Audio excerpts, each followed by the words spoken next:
Shalom, selamat sore, selamat malam Bapak Ibu saudara kasih Tuhan.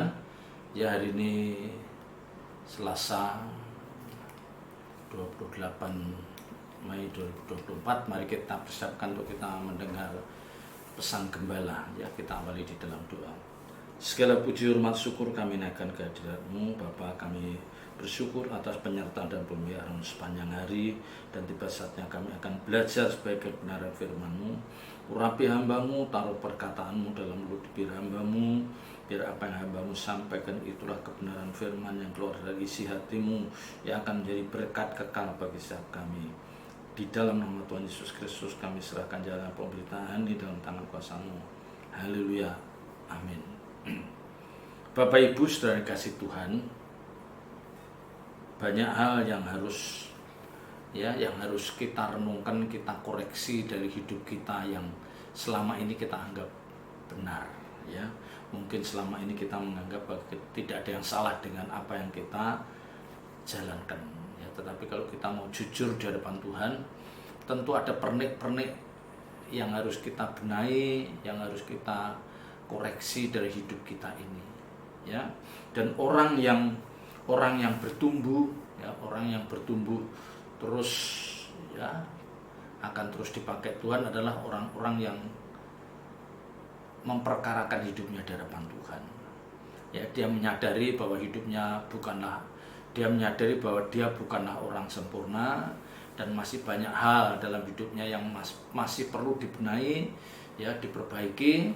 Karena bagaimanapun juga Tuhan menghendaki supaya Bapak Ibu saudara dan saya sebagai pelayan-pelayan Tuhan, sebagai orang yang layak, yang pantas diajak berjalan bersama Tuhan, haruslah bertumbuh. Nah, untuk bertumbuh, untuk supaya orang percaya bertumbuh, kita tidak boleh berhenti belajar. Ya, kalau orang sudah mulai berhenti belajar, udah pasti dia tidak akan bertumbuh. Ya, jadi belajar ini khususnya belajar tentang kebenaran firman Tuhan. Ya, tapi saya katakan, jangan kita cukup berhenti dengan belajar firman dan memahami, tapi yang jauh lebih penting adalah keberanian kita untuk mengenakan, ya, keberanian kita untuk mengenakan firman itu dalam hidup kita. Ya, ini salah satu kelemahan, ya, orang-orang yang setia mendengar firman, ya, membanggakan dengan firman yang dia dengar, membanggakan dengan hamba Tuhan yang dia kagumi, tapi di satu sisi dia hanya bangga seperti itu, tapi tidak mengenakan dalam hidupnya. Ya, mestinya kebenaran yang kita pahami dikenakan dalam hidup kita. Dan itu yang baru namanya, yang dikatakan firman menjadi rema, menjadi daging, ya, dikenakan dalam hidup kita, dan itu akan mewarnai hidup kita. Dan di situ orang akan melihat betapa bapak ini, ibu ini, ya, dia benar-benar bisa menunjukkan, ya, memperagakan kehidupan orang percaya yang dikehendaki Tuhan.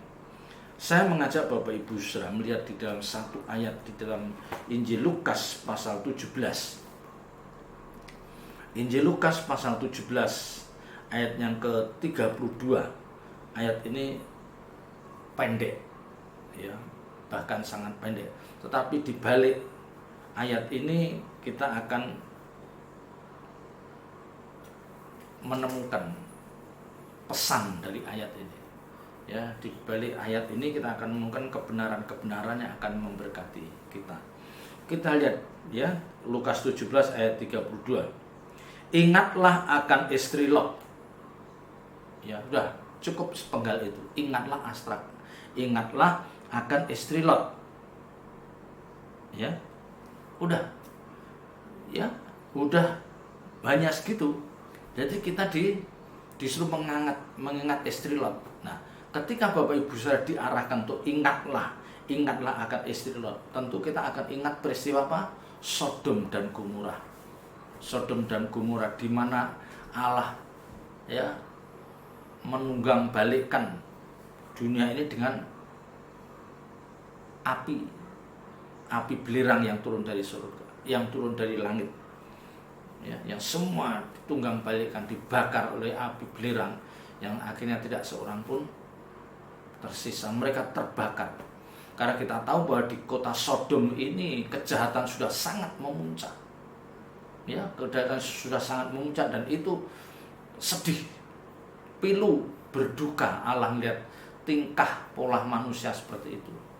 Ya, kalau kita lihat di dalam Kejadian pasal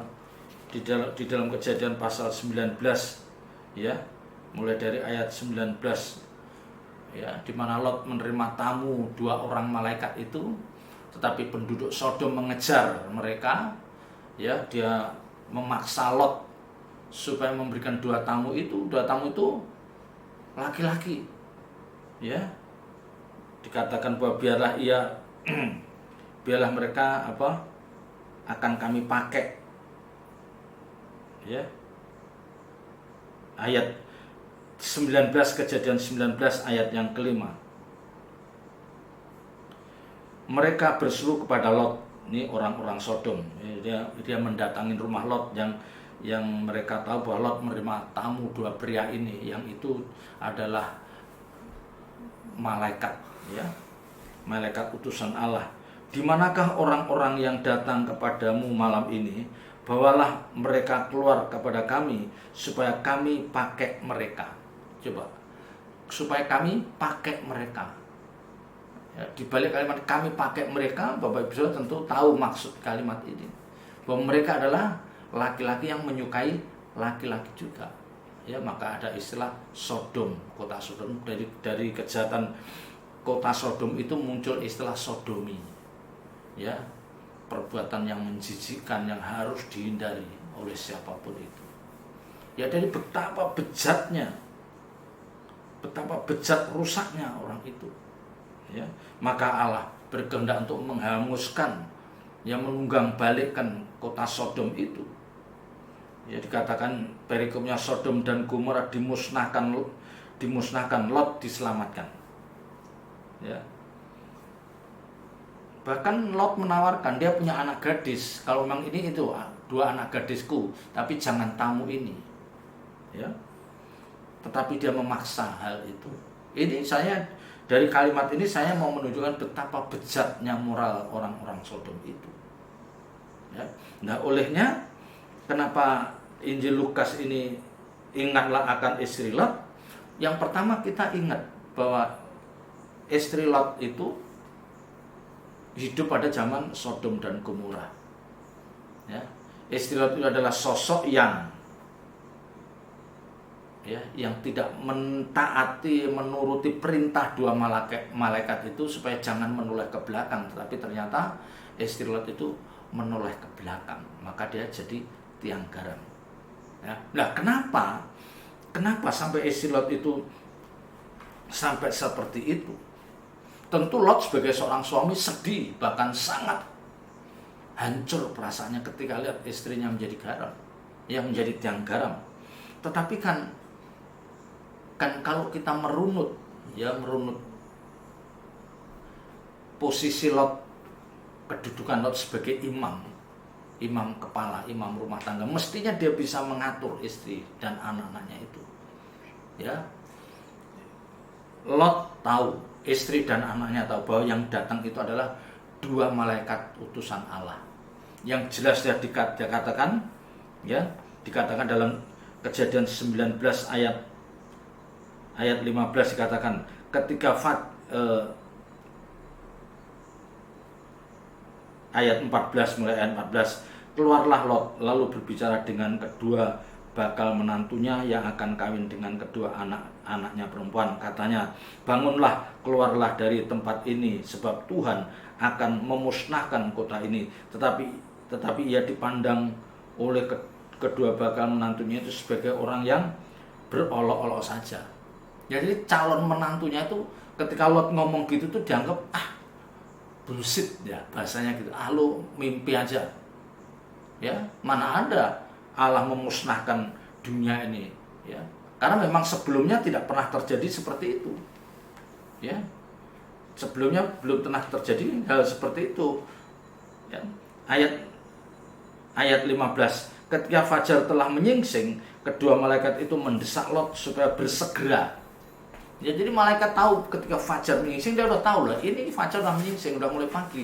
Maka kedua malaikat itu mendesak, jadi ngomong, ayo cepet, ya, katanya bangunlah, bawalah istrimu dan kedua anakmu yang ada di sini, supaya engkau jangan mati lenyap karena kedurjanaan kota ini. Jadi malaikat itu sudah tidak memperhitungkan calon menantunya, karena dia pasti tahu dua orang calon menantu Lot itu mengolok-olok, dia nggak pusing kan, tapi dia fokus pada Lot dan keluarganya. Nah, ayat 16, ketika ia berlambat-lambat, maka tangan istri dan tangan kedua anaknya itu dipegang oleh kedua orang itu, sebab Tuhan hendak mengasihani, ya, Tuhan hendak mengasihani dia. Lalu kedua orang itu menuntunnya keluar kota dan melepaskannya di sana.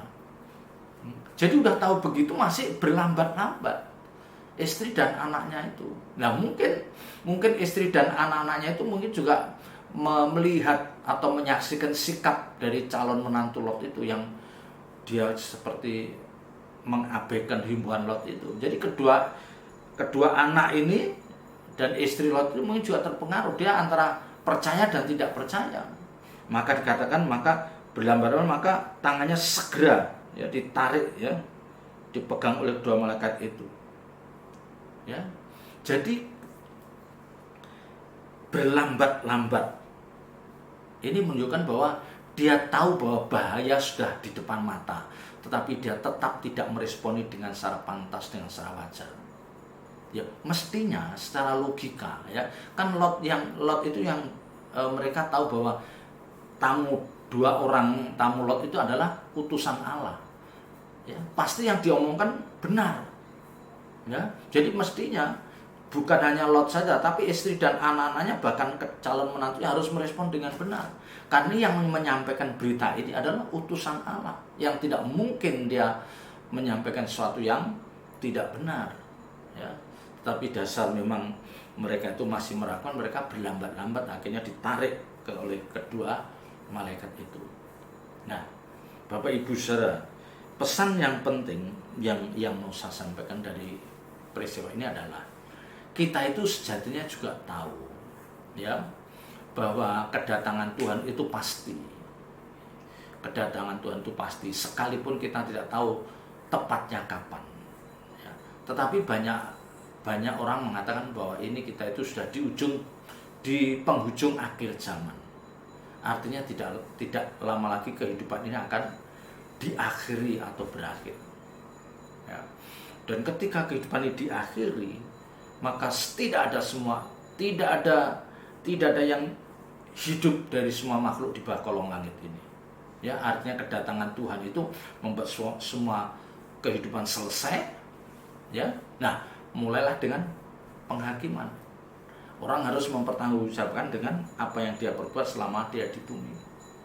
Ya, mestinya kalau kita orang percaya yang sadar, yang bisa memahami hal ini, mestinya dari sekarang itu kita sudah berjaga-jaga. Kita sudah mempersiapkan diri kita. Lewat apa? Lewat gairah kita, hasrat kita untuk kita terus mencari Tuhan. Lewat hasrat kita, gairah kita untuk kita makin aktif mendekatkan diri pada Tuhan. Lewat ibadah raya khususnya, ibadah tengah minggu. Dan itu tidak cukup kita membangun mezbah doa pribadi. Ya, kita membaca Alkitab secara pribadi. Ya, dan itu mungkin tidak cukup. Kita harus merenungkan firman itu siang dan malam, dan itu harus kita kenakan dalam hidup kita. Ya, karena di dalam benak kita harus yakin bahwa kedatangan Tuhan tidak lama lagi. Ya, maka saya harus mempersiapkan dari sekarang. Ya, kalau Bapak Ibu Saudara adalah orang yang memiliki beban atau tanggung jawab, misalnya Anda seorang suami, seorang kepala keluarga, Saudara harus memikirkan bagaimana pasangan hidup, anak-anaknya, cucu, menantunya itu juga bisa dibawa, bisa ditarik untuk bersama-sama dia mempersiapkan diri. Ya, jangan berlambat-lambat seperti istri Lot dan kedua anak perempuannya ini, yang akhirnya malaikat Tuhan itu menarik. Ya, jangan berlambat-lambat. Ya, semakin kita menunda, nah ini salah satu yang tidak disukai oleh Tuhan. yang Tuhan tidak suka itu adalah apa? Ada orang percaya yang memang dia mengaku Kristen, pengikut Kristus, tetapi dia menunda untuk hidup serius, untuk hidup berurusan dengan Tuhan. Dia menunda. Ya, di dalam benaknya kedatangan Tuhan masih lama. Ya mungkin masih 15, 20, 30 tahun lagi. Ya, jadi tidak ada salahnya ya saya akan menikmati keindahan dunia ini. Ya, saya akan menikmati berkat-berkat jasmani yang dipercayakan Tuhan itu. Ya, misalnya dia orang kaya, dia sibuk untuk ngatur jadwal tamasyanya, jadwal pikniknya. Ya, bulan ini, tahun ini mengunjungi negara ini, bulan ini mengunjungi negara ini. Jadi disibukkan dengan itu. Dia lupa, dia tidak pernah memikirkan bahwa hari Tuhan itu bisa datang kapan saja. Bisa 3 hari lagi, bisa seminggu, bisa sebulan lagi, bisa. Karena memang Alkitab katakan tidak ada yang tahu. Ya. Dan masalahnya Bapak Ibu Saudara, untuk orang itu bisa mempersiapkan diri secara benar, secara proporsional itu sulit. Ya, jarang kita menemukan tahu-tahu ada orang, wah aku mempersiapkan diri karena Tuhan mau datang. Nggak bisa dia. Dia harus memiliki pemahaman firman yang benar. Jadi dia harus memiliki pemahaman firman yang lengkap. Ya, dia terus membangun intimasi dengan Tuhan. Ya, dia duduk di kaki Tuhan membangun mezbah doa. Nah, dari situ pewahyuan itu mungkin dia dapetin. Wah, kok feeling saya, firasat saya mengatakan bahwa Tuhan tidak lama lagi datang. Ya. Jadi pasti diawali dari situ. Tidak mungkin orang yang hidupnya berantakan, dia tidak memperdulikan ibadah, dia berfoya-foya menikmati keindahan dunia, terus konyong-konyong dia memikirkan kedatangan Tuhan. Tidak ada. Ya. Jadi orang yang pasti mereka sudah membangun ketekunan, ya, untuk memperkarakan hidupnya di dalam Tuhan, dan pada titik tertentu dia seperti mendapatkan pewahyuan atau diingatkan oleh Tuhan bahwa kamu harus berjaga-jaga. Ya. Nah, ingatlah istri Lot. Apa yang terjadi dengan istri Lot? Istri Lot itu karena gini, dia itu udah dibilang jangan berhenti, jangan menoleh ke belakang, tetapi dia tetap menoleh ke belakang. Artinya dia masih ada keterikatan dengan keindahan dunia ini. Ya. Padahal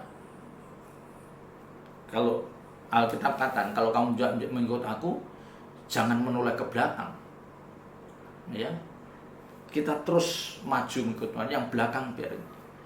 Jangan menoleh, artinya apa? Jangan menginginkan apa yang dulu pernah kamu rasakan. Ya, jadi memang istri Lot ini mungkin adalah sosok yang sangat menikmati keindahan dunia ini. Dia nyaris punya segalanya secara materi, dicukupi, dipenuhi. Ya, jadi ketika kenyataannya seperti itu, bahwa Tuhan akan memusnahkan kota Sodom itu, ya, itu disampaikan oleh 2 malaikat itu, dan itu diyakini oleh Lot, tetapi istri dan anak-anaknya mungkin masih ragu. Ya, jadi dia bimbang, ya, antara apakah benar omongan kedua malaikat ini, ya, kalau benar ya saya akan mengikuti, tapi mungkin dia meragukan, ya, karena ini pasti dia masih punya kemewahan hidup. Ya, dia pasti, istri Lot itu sudah menikmati keindahan dunia sehingga dia sulit untuk tidak menoleh ke belakang. Dia masih ingin menikmati itu, kenyamanan itu dia masih menginginkan. Nah, ini Bapak Ibu Saudara yang membahaya, yang kita takuti. Ya, ini yang ditakutkan. Ketika orang percaya sudah dia belum mengenal kebenaran secara pantas, secara cukup, secara memadai, tapi jiwanya keburu diwarnai oleh dunia. Jadi filosofi dunia sudah mewarnai jiwanya, sehingga dia hanya mengagung-agungkan sesuatu yang jasmani. Dia membanggakan sesuatu yang jasmani. Dia memikirkan, dia memperjuangkan sesuatu yang jasmani yang bernilai fana. Ya, ini yang membahayakan. Nah, orang ini sulit diselamatkan. Ya, karena warna jiwanya itu sangat duniawi, yang dikatakan hedonisme itu. Nah, ini sulit. Ya, di satu sisi mungkin dia melihat kenyataan bahwa Tuhan mau datang, ya, tapi di sisi lain dia sudah terlanjur menikmati itu. Jadi dia bisa menoleh ke belakang, artinya apa? Membayangkan ingin balik. ya, ingin balik seperti saat itu, atau dia apa? Tidak rela meninggalkan, ya, tidak rela meninggalkan keindahan dunia ini. Maka di dalam ayat 33 dari Lukas 17 kan dikatakan, barang siapa berusaha memelihara nyawanya, ia kehilangan nyawanya, dan barang siapa kehilangan nyawanya, ia akan menyelamatkannya. Jadi istri Lot ini dia apa? Dia memelihara nyawanya, artinya apa? Dia ingin menikmati keindahan itu, dia tidak rela.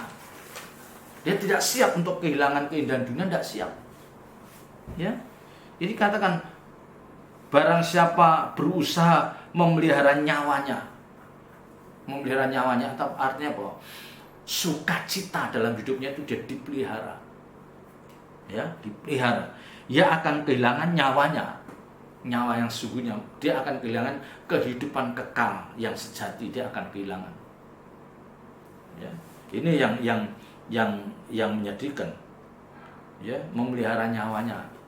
Ini berbicara tentang kesukaan duniawi, ya, yang orang memang tidak mudah meninggalkan percintaan dengan dunia itu, tidak mudah. Ya, jangankan jemaat awam, yang sekelas pendeta dan keluarga pendeta pun tidak semuanya bisa meninggalkan percintaan dengan dunia. Tidak mudah. Tidak mudah. Ya, memang di mulut, di ucapannya dia bisa aja berkhotbah, kita harus meninggalkan keindahannya dunia, kita tidak boleh mencintai dunia ini. Bisa orang khotbah bicara situ, tetapi lihat istrimu, anakmu, atau Anda sendiri, ya, dari gaya hidupnya, dari tuntutan peragaan hidupnya, kita bisa menilai, ya. Kalau pakai sesuatu harus yang bermerek, yang punya kelas. Ya, nanti kalau pilih kendaraan, nggak mau asal kendaraan tapi yang berkelas. Ya, kalau perlu pesawat pribadi. Nah, itu kan kelihatan. Dan orang untuk meninggalkan itu tidak mudah. Ya, saya harus katakan tidak mudah. Saya sendiri pun kalau misalnya diberikan kesempatan untuk sangat kaya, belum tentu saya bisa mudah meninggalkan itu, belum tentu. Ya. Ya. Karena harus diuji dulu. Ya, jangan-jangan saya belum teruji juga. Karena memang belum diberikan kesempatan menjadi orang yang sangat kaya. Ya, kita hanya cukup. Ya, tapi kita bersyukur. Justru berbahaya kalau orang diberikan seperti diujo. Ya, sementara Tuhan nggak peduli karena orang ini memang sudah sulit untuk diselamatkan. Sudah sulit untuk dibuat untuk bertobat, sulit. Ya sudah, nikmati aja keindahan dunia. Nanti juga akan jadi seperti istri Lot, jadi tiang garam. Ya, artinya kamu tidak sampai ke tempat yang memang Tuhan siapkan untuk orang-orang yang layak tinggal di sana. Ya, jadi kalau kita ingatlah istri Lot, kita harus ingat betapa sulitnya meninggalkan percintaan dengan dunia ini. Sulit. Sehingga seringkali kita menoleh ke belakang. Kita masih ingin menikmati yang dulu pernah kita nikmati. Ya. Jadi ini Bapak Ibu Saudara, ketekunan kita belajar kebenaran firman Tuhan dari hari lepas hari sehingga kita memiliki nurani yang sudah mulai dibersihkan oleh Tuhan, ya. Itu membuat kita, ya, itu pasti pada titik tertentu membuat Bapak Ibu Saudara dan saya itu sudah tidak tertarik dengan keindahan dunia. Tidak tertarik itu artinya gini, bisa menikmati syukur, enggak ya enggak masalah. Ya, bisa pergi ke luar negeri, puji Tuhan, enggak bisa ya puji Tuhan juga. Ya, artinya apa? Kita tidak memaksakan untuk meraih hal-hal yang jasmani. Karena yang kita pikirkan harus perkara-perkara di atas, perkara-perkara kekekalan, dan itu jauh lebih penting karena itu yang akan menentukan nasib kekal jiwa kita. Ya, jadi sekali lagi ingatlah akan istri Lot. Bapak Ibu Saudara dan saya harus siap untuk meninggalkan percintaan dengan dunia ini, dan kita terus mengarahkan pandangan kita ke depan, ya, untuk kita terus berlari, mencari sampai kita menemukan wajah Tuhan. Dan disitulah perhentian kita yang sempurna. Ketika orang bisa menemukan wajah Tuhan, dia bisa berinteraksi, dia bisa, ya, berkomunikasi, ya, dia merasakan damai sejahtera. Bahkan dia sudah menangkap kehendak Tuhan yang taruh dalam hidupnya. disinilah perhentian orang percaya yang sempurna. Dia pasti bisa meninggalkan penderitaan dunia. Tapi itu perlu perjuangan. Itu perlu perjuangan. Tidak mudah. Ya, kuasa kegelapan begitu lihai, dia menipu orang percaya, menawarkan keindahan yang itu seringkali sulit untuk kita tolak. Tapi kalau kita mengerti kebenaran, kita tahu bahwa yang kita perjuangkan adalah manusia batiniah kita, memiliki karakter seperti Kristus yang tidak mencintai dunia. Ya, selamat berjuang. Tuhan Yesus memberkati. Mari kita tutup dalam doa. Segala puji hormat syukur kami naikkan kehadirat-Mu ya Bapa. Hamba-Mu telah menyampaikan kebenaran firman-Mu, meteraikan firman-Mu dalam setiap hati kami, dan ajar kami melakukannya, mengenakan dalam hidup kami hari lepas hari. Dalam nama Tuhan Yesus Kristus kami berdoa dan mengucap syukur. Haleluya. Amin.